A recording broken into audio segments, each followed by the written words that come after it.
welcome to the old Fart Geeks podcast. This week on our fourth episode, we discuss a bunch of old retro tech stuff and crap like that, as usual. I'm Jason Oakley, and this is my co-host, Will Tompkinson. Hey, Will. Hey, mate, how you doing? What's your name again? Tompkinson. Not sure. Compkinson. What's been going on, my friend? Oh, a bit of this, bit of that. We had a bit of a Christmas, New Year's break. Yep, and... Thought we might get back into your ear holes again. That's it. By break, you mean, still they're actually more flat out than we normally are and couldn't find time to do a show. I know, right? You didn't think it was possible, but it was. Oh. I got my Slinky. I'm all retro here. Can't get more retro than a Slinky. Oh, it's a mini Slinky. They were later on. They're not original Slinkies. No, my daughter got me this from one of those amusement centres. She's like, she knew how much I love them, so she's like, "This one's for Dad." Great. Yeah, I had a plastic one back in the day.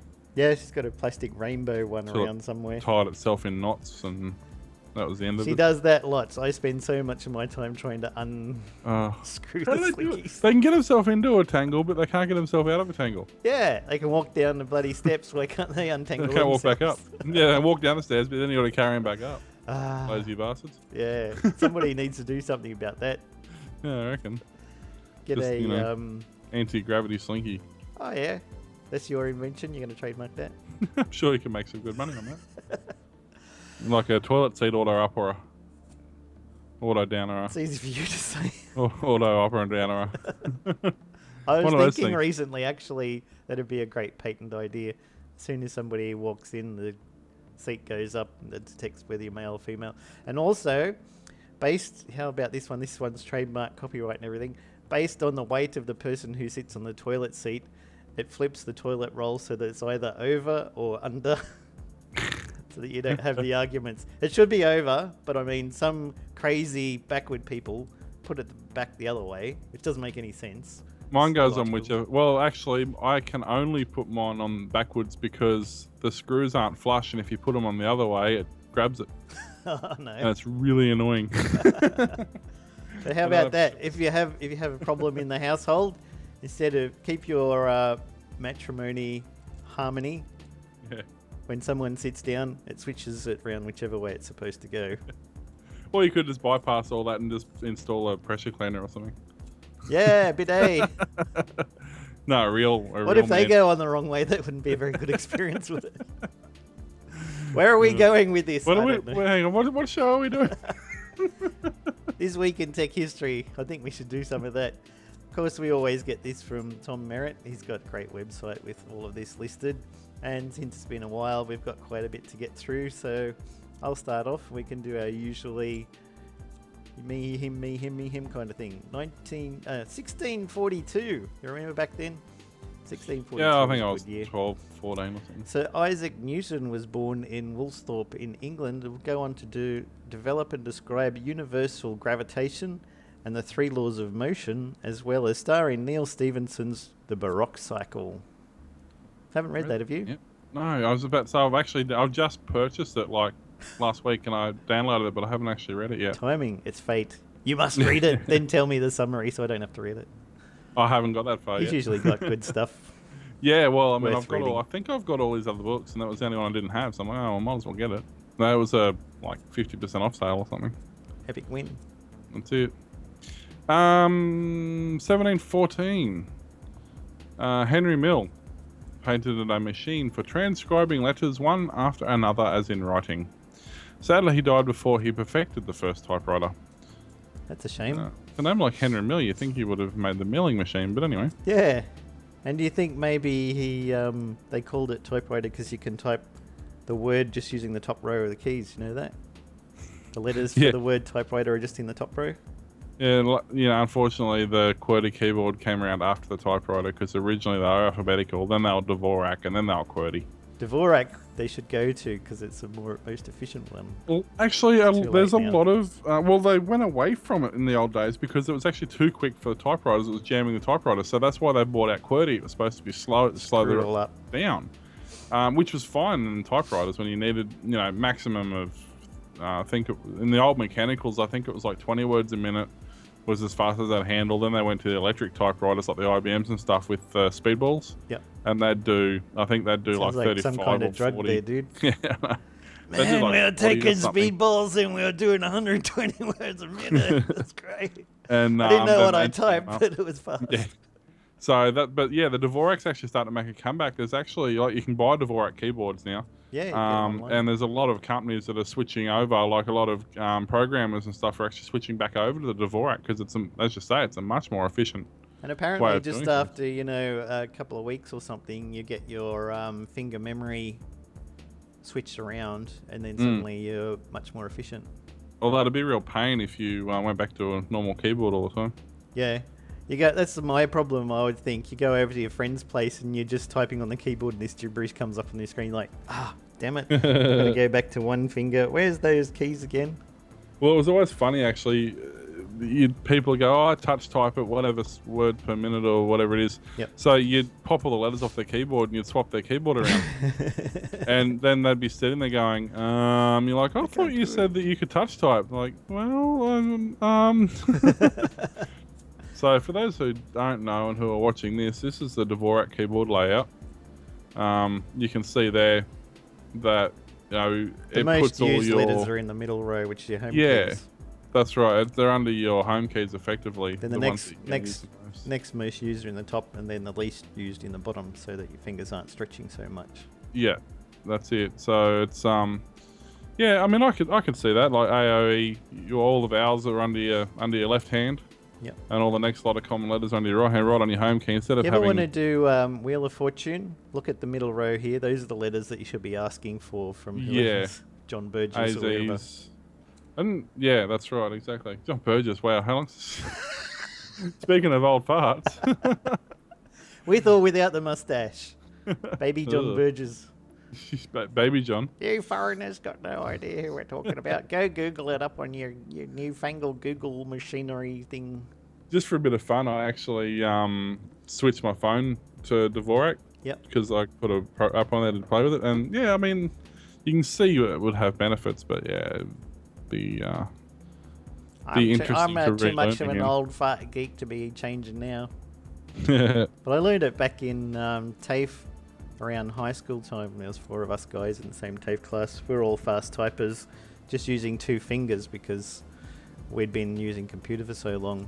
The teacher tried to convince everybody that you had to be a fast typer using touch typing. She's like, forget those 4 guys over there. They're freaks.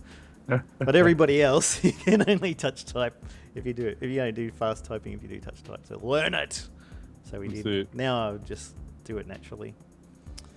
What else have we got? 1838, Samuel Morse and his partner Alfred Vail, who didn't get anything named after him, gave the first public demonstrations of the new electric telegraphic system at the Speedwell Ironworks in Morrison, New Jersey. They used Morse's specially designed code to send the message, "A patient waiter is no loser." So if you're good at serving drinks or food, you're not a loser if you're a very patient server. Is that what they mean? What does that mean, a nurse? Waiting for their patients. Yeah. You need a lot of patience to be a nurse. That's right. So yeah, you can see I never learnt Morse code. I tried and tried and tried. I could never get the hang of it. I know SOS, so I started because I wanted to get into proper CB and UHF radio. And to get a UHF radio license, you had to know Morse code. You did. That's correct. That's why I started learning it. And then they threw it out a few years later. But there's an interesting, I'll see if I can find it quickly while we're talking. There's an interesting way of how it's all structured and how it's split up, which kind of helps you understand it a little bit if you understand how they get the dash and the dot breakdowns. Yep. And so basically you can see how they split on that picture there. You can see how they split the alphabet up, and then obviously, one dot and 2 dots, then 3 dots, depending on whereabouts in that sequence it is. So I'm fascinated by it, but I could not.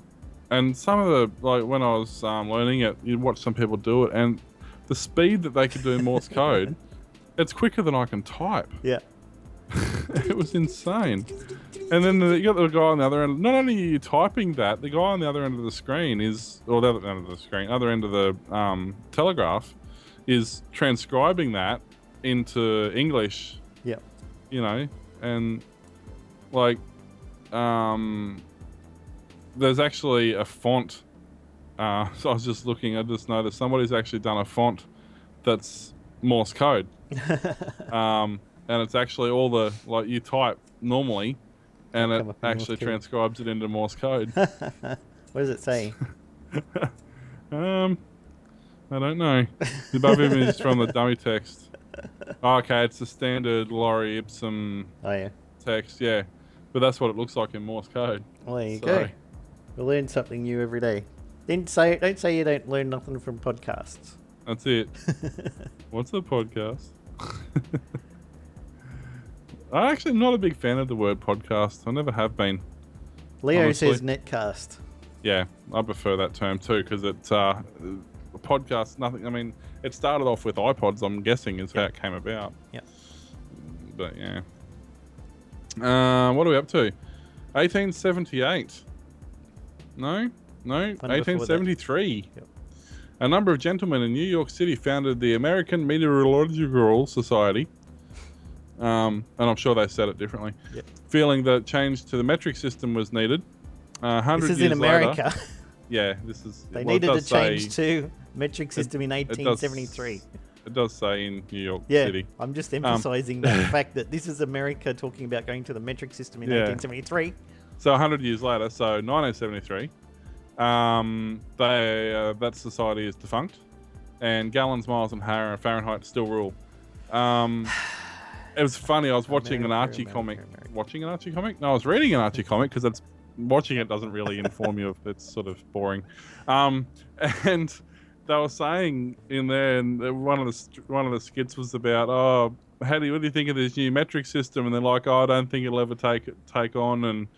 And so they went to a burger joint or something, and they ordered a quarter pounder. Yep. And it was $2.15.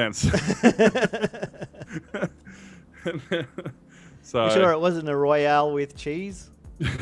So I mean, I don't mind. See, for me, it doesn't really faze me because I grew up, like, my dad's nearly 80 now. So I grew up with a lot of the older terminology, and I grew up around a lot of people his age. So for me, feet and yards and miles and Fahrenheit and gallons don't faze me because I do the conversion in my head. Yep. Inches and all that. I know what they are anyway. My grandfather was always talking in inches and stuff, and I didn't get it. It's like one time he's backing up the trailer to the front porch. He's like, "Tell me it's about 5 inches away." All right. Yeah, stop. He comes and look, what the hell? I don't know how big an inch is. I reckon there's probably, maybe that's it. Maybe, I don't. Yeah, an inch is about 2.5 centimeters. I had no idea. a foot is 13 inches, which is about 30 centimeters. A yard is basically 3 feet, so a yard's a meter. The easiest way to remember kilometers to miles is there's 6 miles in 10 Ks. Yep. Fahrenheit, if you say 100 Fahrenheit, you how's it work? You halve it and take off 20. Is that right? 100 Fahrenheit halved is 50 and take off 20 is 30. Yes, that's about right. So, yeah, there's little tricks to figure it all out, but the metric system makes a lot more sense. Especially in computer days.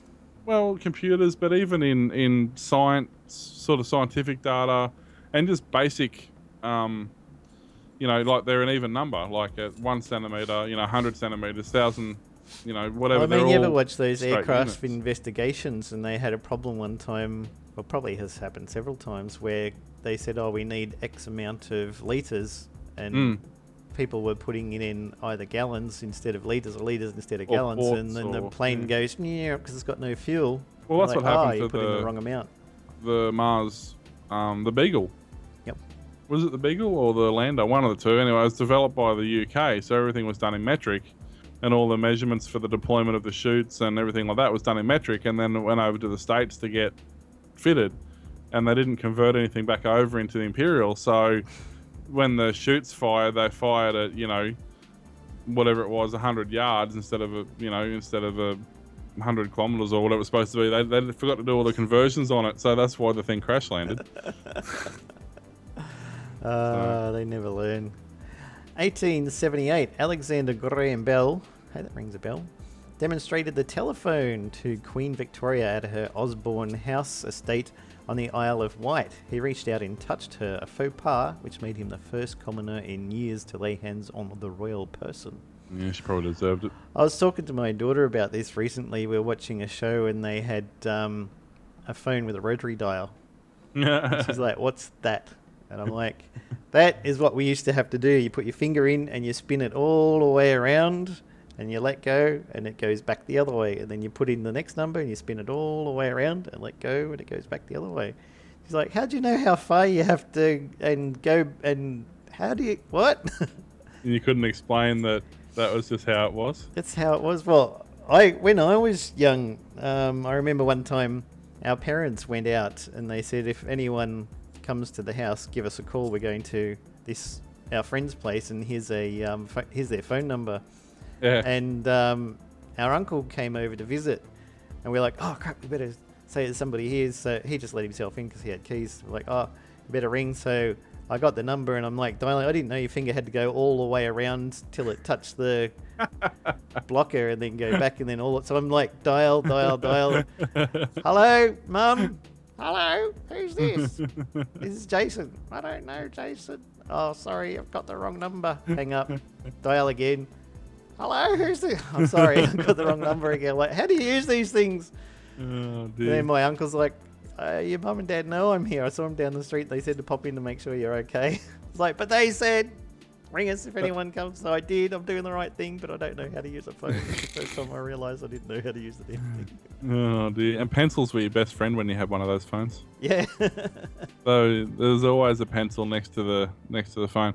But having said that, they weren't the oldest style of phones. There was actually older ones again.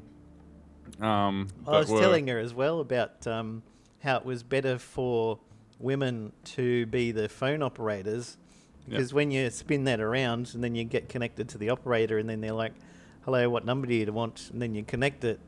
Because you're doing that all day and it's a mundane task that guys can't handle mundane tasks and they get bored and wouldn't do their job properly. So they ended up getting women to do it who could sit there all day unplugging and plugging things into the right places. And it didn't faze them at all because they don't have the problem in their head that they get too bored doing it. And I said, of course, they can sit there, have a bit of a chat to the person who calls anyway. Yeah, well, that's it. I mean, these old phones here, the pre-dial ones, the ones where you hooked up by the operator. Yep. They basically had an old carbon acid battery pack inside them that when you'd wind it, it would charge that carbon up and it would increase the voltage in the line, which would travel down the line to the exchange, and that's how they knew that line was active. Yep. They also had carbon speakers and earpieces, and what would happen over time is that carbon would actually pack solid and suddenly they couldn't hear you or you couldn't hear someone. So it wasn't uncommon for you to see somebody pick them up and just smack them together for a while. And it actually would break the carbon up in them and make them work correctly again. Yeah. You can imagine in extreme temperatures would be a problem too. Yeah, but I mean, this is basically what started the party line. Have you ever heard the term a party line? Well, that's what started that whole thing. And basically what it was there were shared lines. Like instead of every house having its own line, a town might have a dozen lines for the entire town, or 2 or 3 lines if it's a small town. And what would happen was either deliberately or not, you would be on the phone and somebody who else is on that line would pick the phone up and they'd be able to have a conversation with you because that line's already connected. So anybody between those 2 points who shared the same line they all pick up and they're all talking to each other. Yeah, would be able to share a common line. So that's where the old party line terminology comes from. Reminds me of an episode of Family Guy when they were talking about the first phones, and he's like, the phone rings, he goes, picks it up, he's like, hello, who's that? Is so and so there? He's like, no, what number were you looking for? 3. Oh no, this is 5. Yeah. That's pretty much what it come down to. And that was the thing with the operators. They had to know who was like on their switchboards. Like you look at the old exchanges, the old analog exchanges, and they actually had massive big boards, plug boards, and they're probably still better than Microsoft Exchange. Yeah, I mean, in a ideal world, that had a relatively small community, it was not that hard to try and figure out where people went, obviously. But then you got, the bigger the board got, the more complicated that plug board would become. And so suddenly, if you've got to do... Hence, getting your wires crossed. Yeah, and that's exactly right. And you can see even on this one here, this is only a fairly small one, you can see the cables running to the one beside her.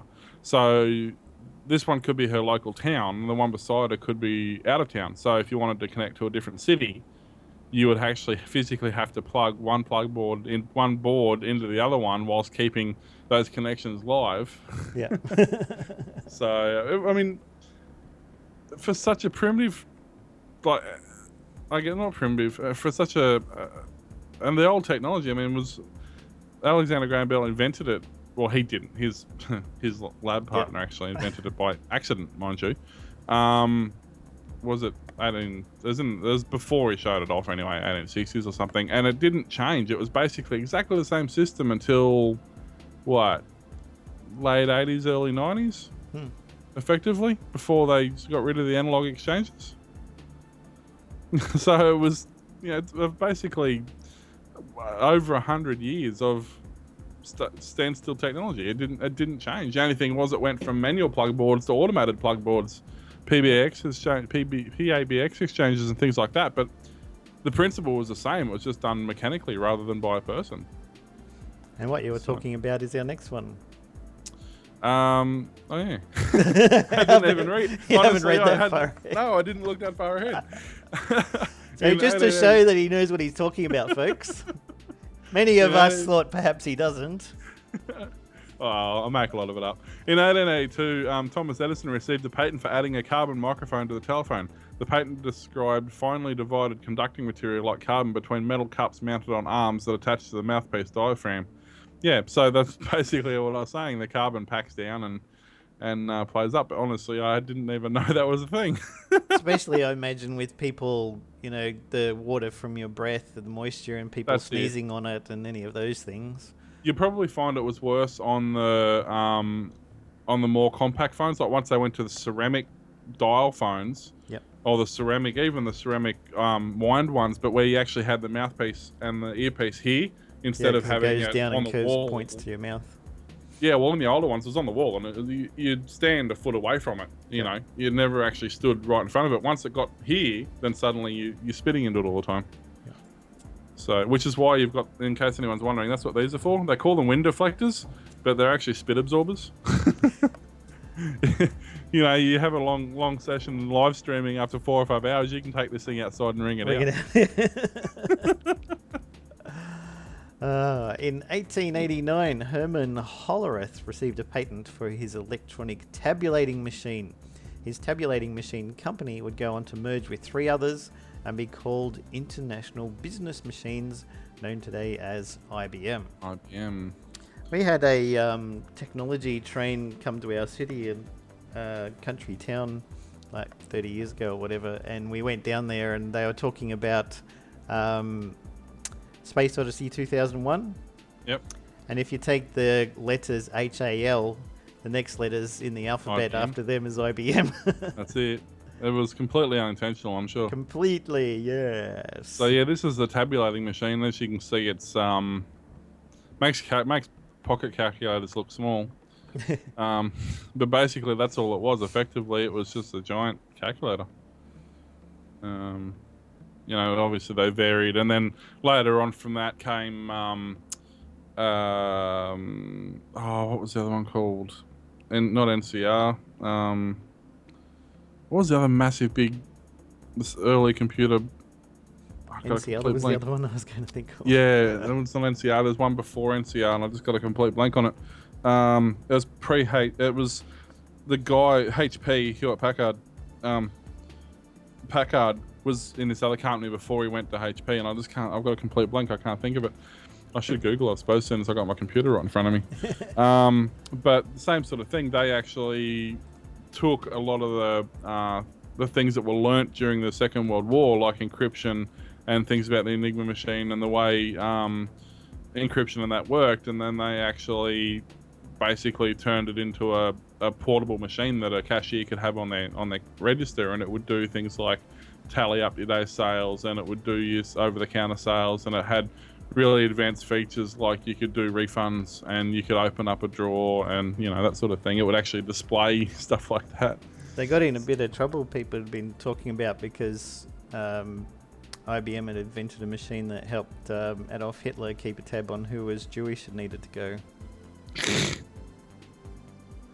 Well, you go where the money is, don't you? They did. So, yeah, I'll have to. I'll have to listen. The only thing I can see those two had been in was IEEE. I'll have to listen to Cryptonomicon again because it's in there. And I just can't think of what you it got to actually read is. the new book before you can go back to the old one. I can think of all the names of everyone else's in it, but do you think I can think of this name that they mentioned a million times during it? Anyway. He worked at General Electric Company. General Electric, that's it. There we go. Yeah, they're the ones that started making the, I guess, digital computer a reality. It's Schenectady, New York. In what? Who invents these names? He went to work for the General Electric Company in Schenectady, New York. That's what I wanted. You don't want to try saying too many times too fast. I don't know. I'm actually curious. I'm looking it up now because I want to see how much you're mangling that word. Thomas Edison, Edward J. Houston. If you look up David Packard, yeah, in this Wikipedia,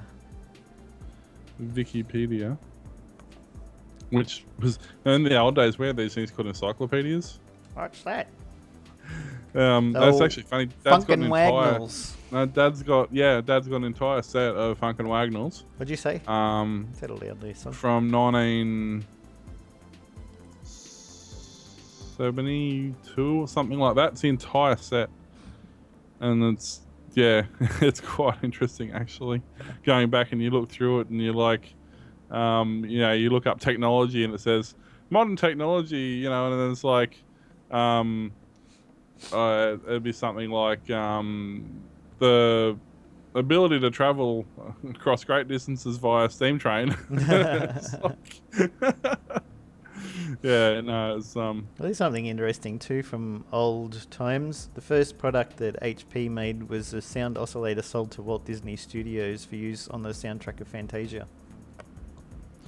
Yeah, I heard about that. I didn't know it was their first, but wasn't that basically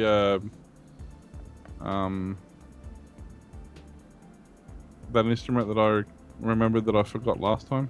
Sure. Man. We're having a good night tonight, aren't we? Well, that's what happens when you record a show at midnight. It's not midnight for you yet. Schenectady. Schenectady. Derived from a Mohawk word, Schenectady, meaning beyond the pines. There you go. Yeah. By a Dutch... No pines there anymore because they knocked them all down and put in a mall. So they used a Dutch colonist in the 17th century used a Mohawk word to describe being beyond the pines only because it was founded on the Mohawk River. Yeah. Sounds good. Yeah. Yep, that sounds about right. Okay, what were we up to? 1899. I don't know. 1899. Is that you or me? I don't know. It's you. It's me. Alrighty. The US patent was issued for an electric device. There you go. That's a cool name. Oh. I hope he patented electric device. That's it. That's in quotes. This is not him just saying an electric device. Yeah, it's electric device. The name of it. It's like Apple goes, I'm going to patent everything with an I. Yeah. I'm going to. No, would they patent a communications device? I think was their patent. Invented by David Missel, which used D-sized batteries laid end to end in a paper tube with a light bulb and a brass reflector at the end. The batteries only lasted long enough for a flash of light, hence the name flashlight. That's pretty cool. Or torches. People who aren't in the US know it. Yeah, well, given that the D-size cells, these cells were the old carbon rod cells that had 1 volt or 1.2 volts or something in them, and he probably used a light bulb, and probably the only thing that was available would have been out of a car.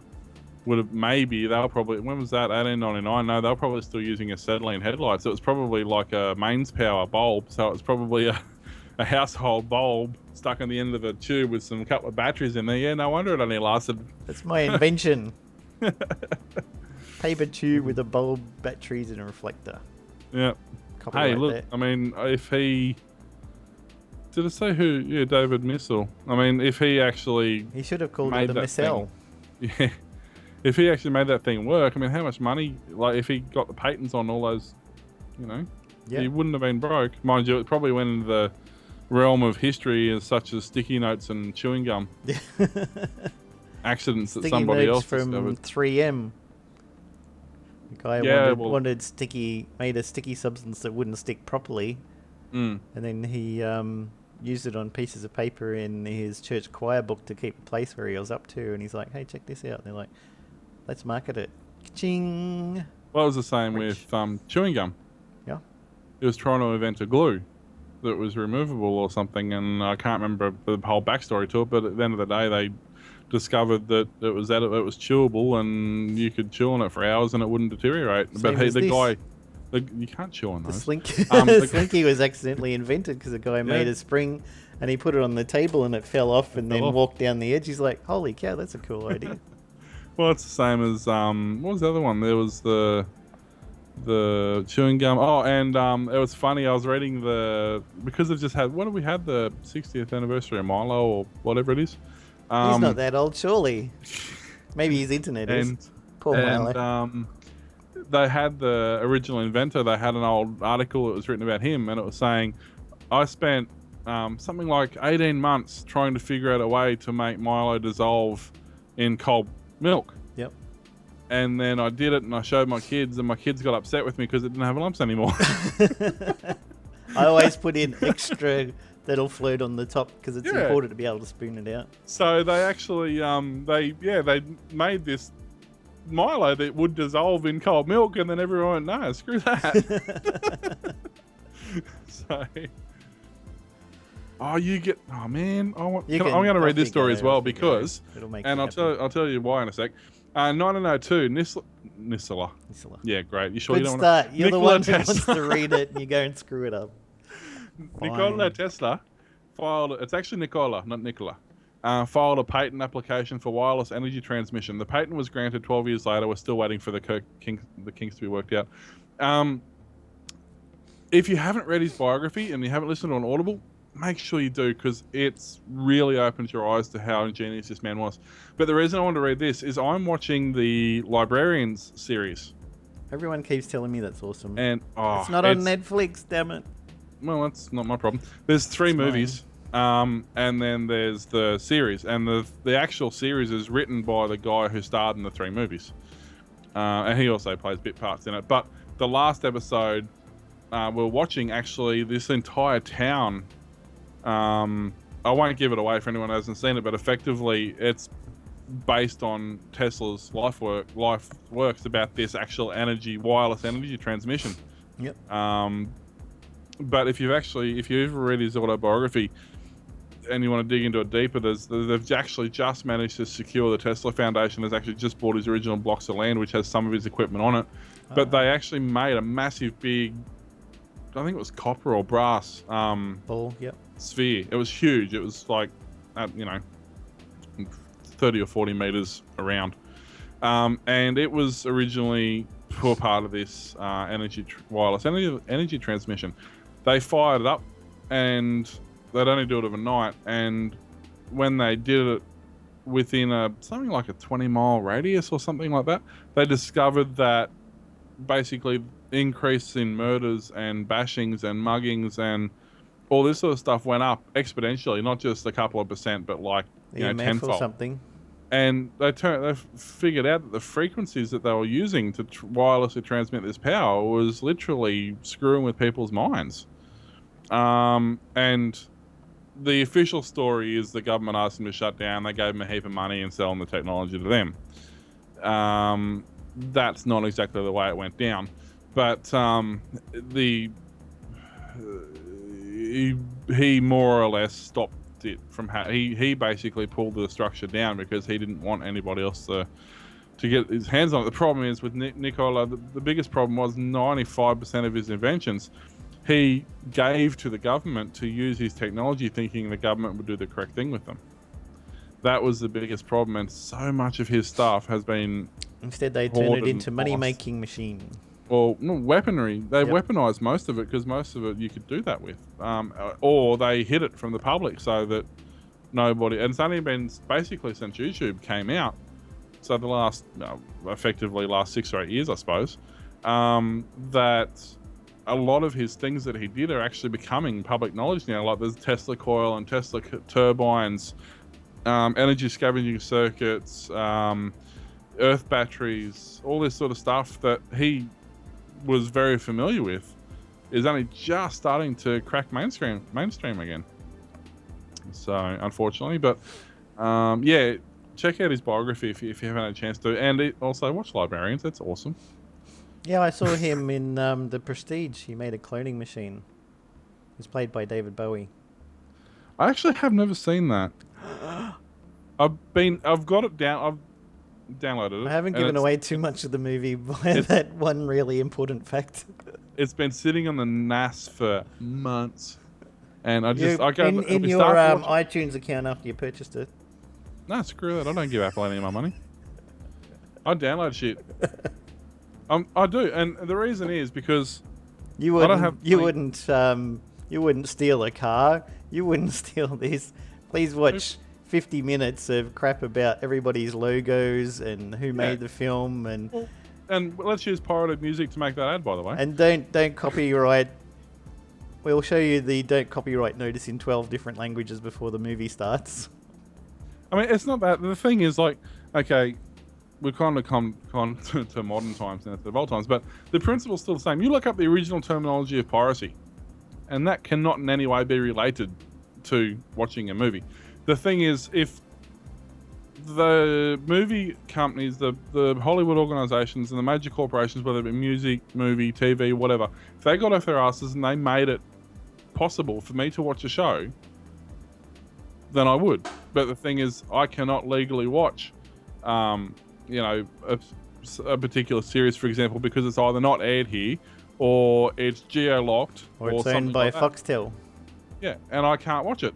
So instead of going, hey, look, we're going to throw it up on our website and you got to pay us 20 cents and you can watch the whole thing, I'd go, hey, no worries, not a problem. That's fine by me. But they don't. They go, you can't watch this because we don't want you to. And we signed a deal with XYZ, and they're the only ones in your country who are ever able to. And the thing is, I'm not going to buy Foxtel, and I'm not going to go to the movie to see it because I can't afford to go to the movies anymore anyway. So you're not going to get money out of me that way. What's wrong with your $50 popcorn? Yeah, I know, and $130 bottle of water to wash it down with. And so I'm like, okay. Actually, that's what they should do. They should make popcorn free, unlimited. Yep. And then the water, because you get so thirsty eating the damn stuff. Yeah, we went to the drive-in last night, and it was... I so missed the drive-in. But yeah, so I'm not going to go to the movies to see it. I'm not going to probably buy it on DVD or Blu-ray anyway, because unless it's really good, I'm not going to bother. But the thing is, if I download it and I like it, then I probably will buy it. Well, if I download it and I like it, I probably will buy the DVD because it's a better quality to start with. And if nothing else, I'm going to tell my mates about it who are a good movie, and most of them will go to the cinema based on my opinion whether or not the movie's worth watching. So, okay, I haven't paid anything for it, but I've made you a dozen sales. Well, that's what happened with Shaolin Soccer. It was the biggest downloaded movie, and then everyone wanted to watch it at the cinemas and get a copy of it and stuff like that. It was the biggest torrented movie in history. Yeah. Yeah, and the thing is, they're not the movies. The only people the corporations have to blame is themselves. They're the only ones who are making this the problem. Yeah. Take Game of Thrones in Australia. If you haven't got Foxtel, you're not going to watch it ever. You can't get it anywhere else unless you pay for cable subscription, Foxtel, just for one show. Yeah. And there's a lot of things like Scorpion, and there's a lot of other series that are the same. You can't watch unless you basically pay for them. And it's like, well, okay, if you want to approach this that way, then that's fine. You know, it's not a physical thing that you're stealing. It's not like you are stealing a car or a handbag, or if you go back to the original days of piracy, you're not boarding and raiding a ship and taking the loot from it and sinking the ship. Then he won't have the loot anymore. Yeah. I'm actually probably giving them loot. I'm like Robin Hood in some respects, because okay, I'm taking it to use for myself, to look at, to enjoy, and then I give that onto other people, and then they give the money back to the person I'm taking it from in the first place. So it's basically the whole anti-piracy thing is a moral thing. You're either for it or against it. It's not legislative. That's it. Legislative. Put your teeth back in, have another go. I mean, I guess technically, if you want to actually, if you followed the letter of the law, it's probably not illegal. In all honesty, because it's not. You're not doing anything wrong. You're not copying the show, and you're not providing it for upload. No. You're not paying for it, and you're not paying somebody to do it. So it's. I don't know. The only loss is expected loss that you may or may not have purchased it. Yeah, and if I've either watched it and either enjoy it enough to buy it, watch it, enjoy it enough to tell other people about it, or watch it and can't stand it and wouldn't have bought it anyway. Yep. So it's... You can't always go by Rotten Tomatoes. No. You can, but you should. No. In 1903, the first two-way transatlantic communication and first wireless telegram was sent between North America and Europe.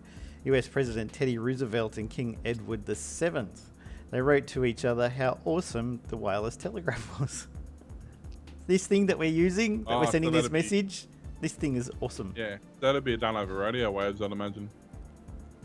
Wireless telegraph. I'll have to look it up.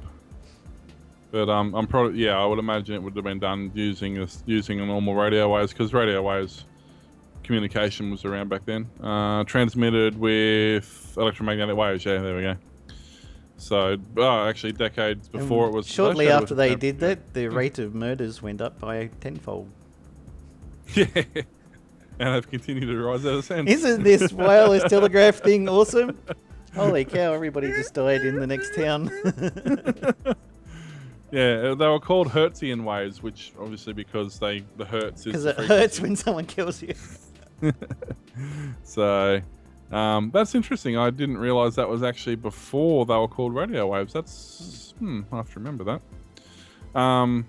So in... well, nothing's changed. We still use two-way transatlantic communications, except it's with a cable that's about the same age, actually. Yep.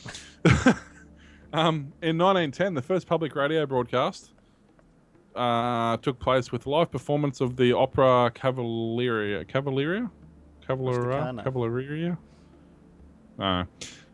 That's a big word too. Sung by Eric. You give me this one. And others were broadcast from the Metropolitan Opera House in New York City. I can't even say that, man. The transmitter had a 500 watts of power. So... Actually, a 500-watt transmitter is not too bad. That's not too shabby. Well, there wouldn't have been any harmonics or anything from other stations around, would there? No, it would have travelled quite well. To put 500 watts into perspective, your normal UHF or CB that's in your car, that's 5 watts. And that will, with a decent aerial, will travel on a good day 10 or 15 Ks. But that's a very short wavelength, whereas back in those days, the AM wavelength was a very, very long, flat wavelength. So in the old days of sideband sets and AM sets and things like that, an AM set still only had a 5-watt output, but if you had a big aerial, big antenna, base station antenna, you could talk to somebody around the other side of the world with a 5-watt output. Yeah, it'd punch through anything. Yeah.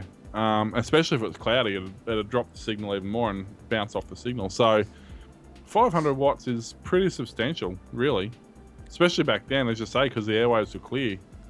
And harking back to what we were talking about before, in 1928, At 1928, 3 television sets were installed by GE Homes in Schenectady, New York, in order to demonstrate the first home television receiver. The picture was 1.5 inches long by 1 inch wide and 24 lines at 16 frames a second. So how about that? 1.5 inches by 1 inch TV set. Yep, and it was actually... I'm just trying to find it now. I'm pretty sure from memory it was actually almost like a mechanical picture rather than a digital picture. I'm actually just trying to find... They had a little machine in there with a motor and it drew one line. It kind of wasn't far off that, actually. Yeah, remember... One frame a second. Yeah, I'm trying to find it.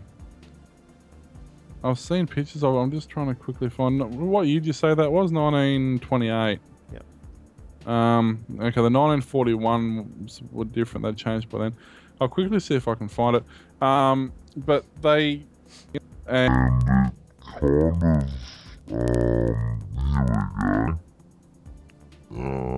I don't know if I can see one that's actually working.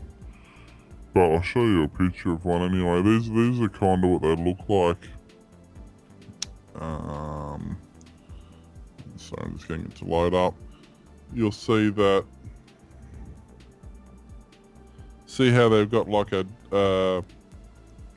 If you look there, it's kind of a magnification lens rather than a normal screen, because they actually.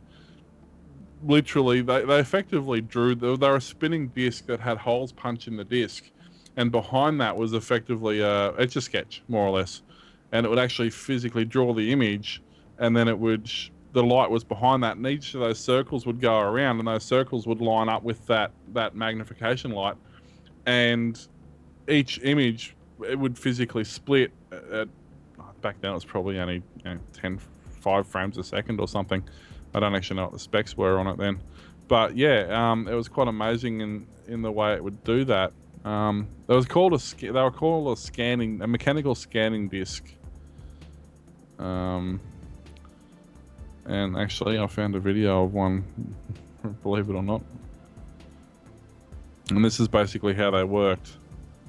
I don't know if this actually has a working set on one, but yeah, here we go. You can see, I'm actually listening to the sound. You can actually hear it starting to spin up this disc.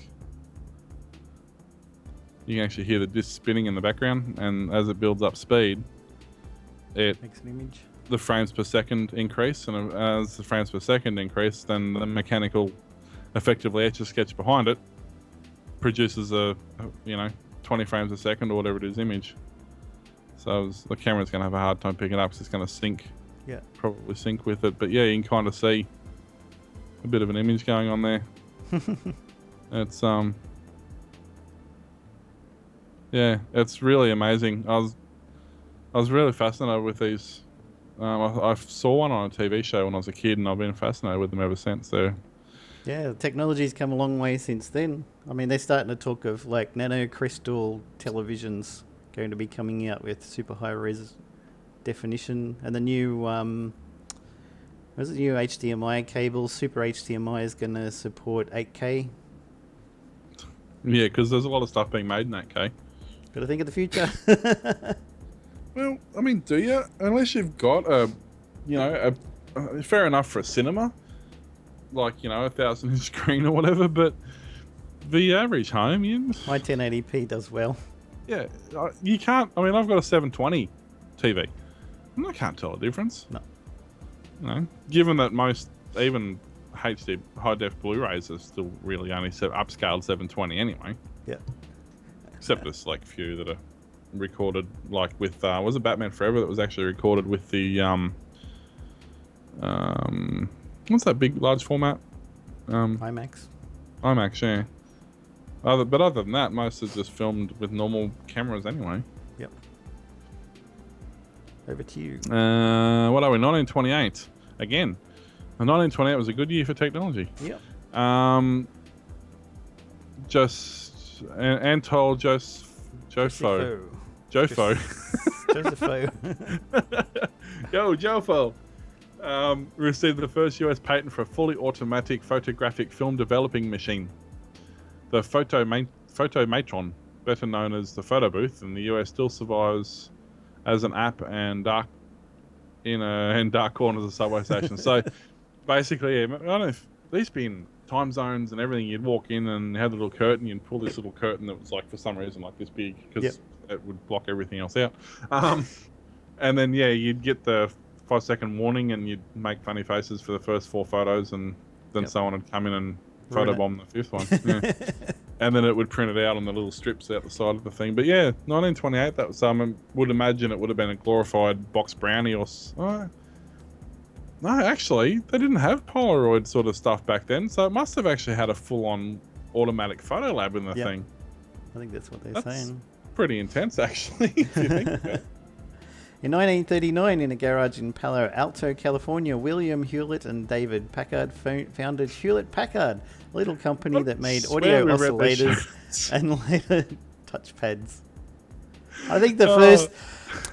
Just thinking, I have this idea that the first audio oscillator they make got sold to Walt Disney for... what was the name of that movie that... it had the dancing elephants and Mickey Mouse and all of the brute... Fantasia, that's it. Yeah, I remember now. It's, I swear I have not looked at these show notes. I didn't know. That's insane. I was trying to see... Okay, so the audio oscillators is effectively... I guess a pre-oscilloscope by looking at these images. So you had the audio oscillator, which looks like it was a way to obviously control what frequencies of sound it put out. So like a theremin. Theremin, yeah. A predecessor to a theremin. It probably only looks like it probably just modified frequencies and things like that. It probably made the Doctor Who theme tune with it. Well, that and Star Trek. Yeah. And what's he call himself? The troll. The comedian guy. I can never think of his name. Yeah, he calls himself cool. the troll. Yeah, he plays the theremin. I had a theremin app on my phone actually. That's cool. Best way to annoy people. It's great for annoying people. Yeah, they'll be looking and go, "What is that?" So, well, that's interesting. I just actually found a photo of Walt Disney and one of the guys from HP doing a handover. I'll see if that loads up. I don't know. I'm having a lot of trouble with internets tonight. This is cable. He has effectively the NBN. He won't get upgraded because they said the NBN cable is NBN. So there you go. You mean that? Yeah, that is that looks audio like oscillator. what you just had. with that particular person in the background. Yeah. Who everybody should know because he's in like suspended animation or whatever they call it. Cryogenic. That's it. No power outages for 23 months. No. Futurama reference there if anyone's in. Alrighty, so that would make 1949. In response to Columbia's new 33 RPM long-playing records, RCA kicked off a platter war introducing the 7-inch 45s. Nice. Because you had was it the 22s? We had some of those at the radio station that I worked at. 45s. Yeah, they 7-inch long play. Because I'm trying to think, you had, was it 20, 22, 33 and 45? There was 3 speeds. 3 speeds, yeah. And 33 and 45 were the most common ones, and most record stations use 45s, and actually a lot of the records I actually have downstairs have either got the hole punched out or have the so you can the perforated centers, so you can punch it out for the larger multi-stack players. I tell you what I loved. When I was growing up, we knew Mum and Dad were good friends with a guy who worked at the local radio station. And when he left, he gave us a bunch of his old records, and we had original Casey Kasem American Top 40 records that they used to play every week. Huh. I used to just sit there and listen to, this is Casey Kasem, a.k.a. Shaggy Doo from Scooby-Doo. On American Top 40. Yeah, Casey Kasem did Shaggy's voice. Yeah. 16, 33 and a half, 45 and 78. There you go. 78 It was four. 78 was... Yeah. 16s were really not... I don't think I've ever seen a 16 over here. No. 33, 45 and 78. Yeah. The 12, they were 12-inch, 10-inch and 7-inch, I think. And then you had... It was funny, though, because you could have different size... You could have a LP, which is a long play, an SP, which is a single, or an EP, which is an extended play. Yep. But you could get them in the different sizes.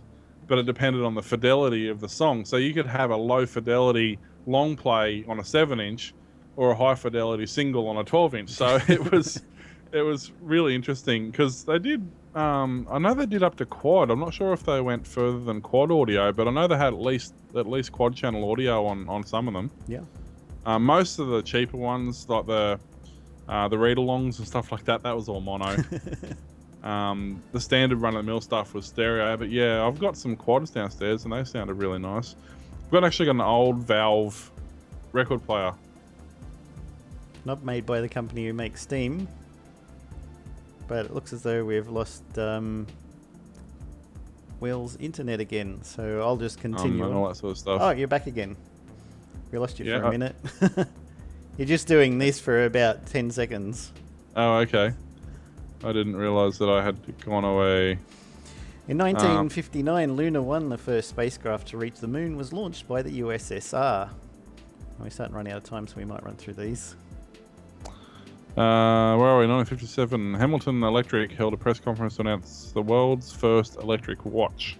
Electronic. The Hamilton Electric 500 never needed winding, just batteries. So technology. Back then, though, you would have had to pay a fortune for the batteries, or you could just wind your watch up. I mean, hello. Yeah, imagine, and it was huge too, because you imagine a D cell powering your watch. Well, I mean, this big arm. This is it doesn't give you a scale on it, but even if that's a small watch battery, yeah. That's actually if that was a small watch battery, that's still a massive watch, because even the smallest watch batteries are pretty big. Yeah. So, in 1969, in Helsinki, Finland, Nils and Anna Torvalds gave birth to their son Linus. He would start out dabbling in his grandfather's Commodore VIC-20 and end up developing an open source Linux operating system. Linus. Bloody Linus. It's called Linus Torvalds. And the most famous recording, Torvalds. I can never say his last name, but I know his first name. Because if you've ever installed Linux and you do an audio test, my name is Linus. I'm getting malware pop-ups and saying Skype's giving me... Skype is malware. Well, it keeps popping up complaining that Skype's giving me malware threat. But yeah, and you'd go and install it and you do an audio test and it says, my name is... Linus Torvalds, and I call Linux. So if any of you are wondering how it's called, it's not called Linux, it's called Linux. Well, thank you very much. 1973. Thank you. Elvis Presley. Who's that? I've never heard of that. Some big fat dude who loved hamburgers and shooting televisions. Oh, he's the dude who had the fried bananas. Yeah, he's a friend of mine. The Aloha from Hawaii was broadcast live via satellite and set the record as the most watched broadcast by an individual entertainer in histo. Television. I'm assuming that's history. It is. See, look, it says it. It's no cut and paste. I would like to have known how long that actually stood for. Yeah. But 73, they weren't a stranger to live broadcast. It was fairly common. Oh, and now with Twitch and YouTube, there's millions and millions watch. Well, that's it. I mean, even Justin and all that sort of stuff, it's... What is it? YouTube has... That's up to like 30 hours or something every minute or some bloody thing is uploaded. Yeah. In 1977, Steve Jobs, you might have heard of him, and Steve Wozniak, you might not have heard of him, incorporated Apple Computer Company. Ron Wayne famously backed out selling his shares for $800. Ouch. Yeah, one Wayne. Wow. And, good old Woz. He was the genius, and Jobs was the marketing business. Marketing, yeah, pretty much. And then went to Microsoft, or yeah. Did he go to Microsoft, or did he? I can't remember. No, he was always Apple. He had something to do with Microsoft there for a while, though.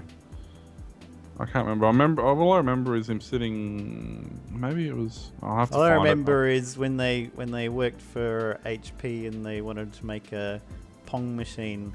No, they worked for Atari. Atari. They worked for Atari first, and they wanted to make a Pong machine. And Steve Wozniak made it with the least components, and then Steve Jobs sold it to them for like $6,000, and then gave Steve Wozniak $50 or something like ridiculous like that. So, well, let's use your half. Now there's an old Apple computer, and an old Steve was. Well, young Steve was. That is a Lisa, I believe. A Lisa 2, actually. I have 2 of those at Dad's place. Ah, you got a Lisa. I've never had one or seen one. They've got the ribbon cable external floppy drives. It's a similar style to the 2E, isn't it? Yeah, you can pop this top case here off, and there's expansion boards running down the length of it. Yep. The keyboard, Dad said, I swear they took it out of the cheapest typewriter they could find. I mean, there's mechanical keyboards, then there's this keyboard. Yep. You have to literally jump up and down on the key you want it to trigger, so you can depress the spring, and then when the spring depresses, then when the spring finally depresses, every pencil on the bench bounces. Well, they never had to worry about slowing you down with the QWERTY keyboard because it was slow already, right? Oh, yeah, had just by design, yeah. And I just read the next story. Yeah. You're predicting the future again, dude. Stop it. Off you go then. See what's doing. In 1983, Apple released the Lisa, which was that picture. Just go back to the previous story and look at that picture that I didn't know I needed for this one. The second commercial computer with a graphical user interface after the Xerox Star, and it cost $10,000. Really, and I've got 2 of those things sitting around there. I wonder if they still work. You pay $10,000. I'm going down there this weekend. I'll see if I can find them. Bring them back. Yeah, well then I might be able to actually. I've got a heap of old tech down there. I've got XTs. I've got my Commodore 64. I've got an Amiga 500. I've got all sorts of old stuff there. So I'll see how much I can bring back with me. Your own museum. In 1986, Brain became the first computer virus released into the wild. It was a boot sector virus transmitted by floppy disks. The Farooq Alvi brothers of Lahore, Pakistan created the virus. Of course they did. First one I saw was the Stoned virus. Yeah, there was Stoned. Michelangelo was another one I remember from forever ago. Yeah. And there was another one they make reference to in Hackers. That's half. We got you or whatever it is, but that was a reference to an actual virus that started. I can't remember what that one was. I think the first virus I ever got was the Michelangelo virus was the one I actually got.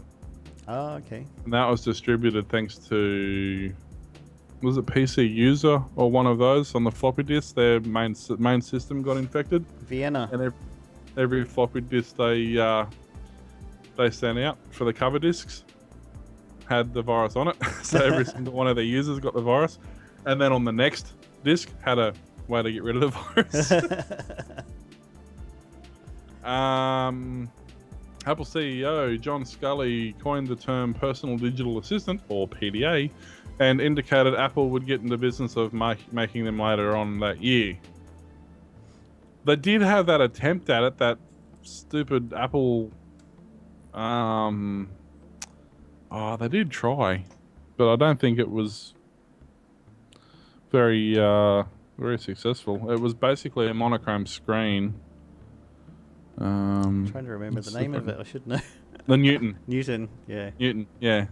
They did that on the Simpsons because their handwriting. Nelson writes in his Newton, beat up Martin, and it recognised the letters as eat up Martha. He's like, stupid thing, and he throws it and hits him in the head with it. It's like, that'll do.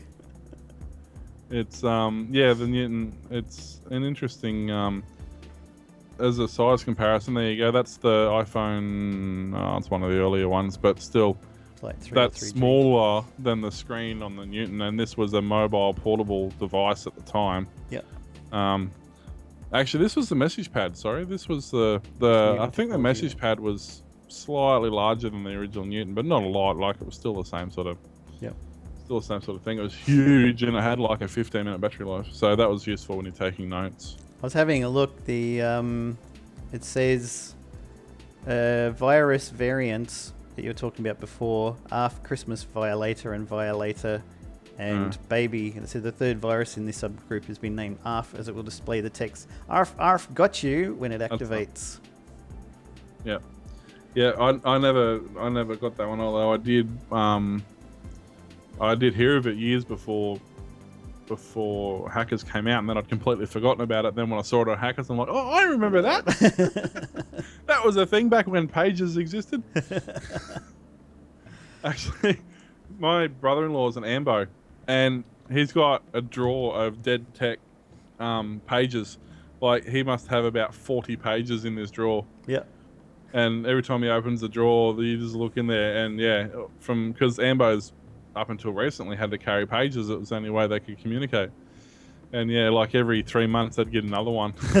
So he's just they started off like massive big things, and they gradually got smaller and smaller and smaller. Beep, beep, beep, beep. Emergency 911.